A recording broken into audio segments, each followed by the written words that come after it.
لکه موږ به څنګه یو غیر مسلم ته د اسلام دعوت ورکو چې ته په اسلام کې داخل شه، ته اسلام قبول کا، چې زمونږ د مسلمانۍ او زمونږ د مسلمانانو دا حال وي چې په جماعت کې هم د خلکو نه غلا کوي، په جماعت کې هم په داسې چل باندې، په داسې هنر باندې د خلکو نه پیسې، د خلکو نه جیب وخي چې هغې ته به حق حیران شي. دغه ویډیو تاسو په سایټ باندې ګورئ که نه چې یو کس دغه جماعت کې هغه وضو کوي یعنی اودس کوي او بل کس راځي هغه دغه د کوټ نه د هغې نه دغه جیب نه د پیسې راوباسي او هغه همدغه شان یو داسې په هنر سره ترې راوباسي چې ته به ورته حیران شي چې په جومات کې هم دوی داسې کارنامې کوي، په جومات کې هم دوی غلاګانې کوي. نو موږ به څنګه به یو غیر مسلم ته ووایو چې تاسو په اسلام کې داخل شئ چې زموږ د مسلمانانو او زموږ د مسلمانۍ دا حال وي، دا خلک دا اسلام بدناموي، دا خلک د دینه مسلمانان چې دی هغه بدنامیږي. د داسې مسلمانانو لپاره دا ډیره د افسوس خبره ده چې دا ډیره د خفګان خبره ده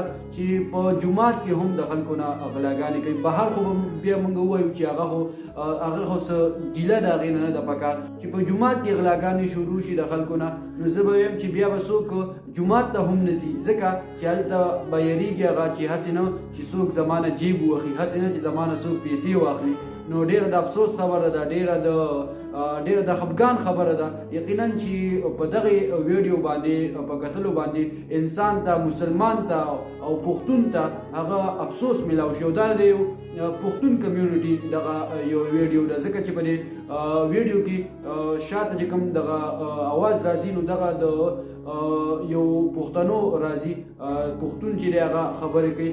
نو دا ډیره د افسوس خبره، ډیره د شرم خبره ده. مهرباني وکړئ د خپل عمل د وجې نه اسلام چې دی هغه مه بدناموئ، جوماتونه مه بدناموئ. د خپل عمل د وجې نه داسې کارونه مه کوئ چې په هغې باندې اسلام ته هغه نقصان وررسي، دین ته پې نقصان وررسي، مسلمانان بدنامیږي، اسلام پې بدنامیږي. مهرباني وکړئ چې داسې حرکتونه مه کوئ. ډېره مننه.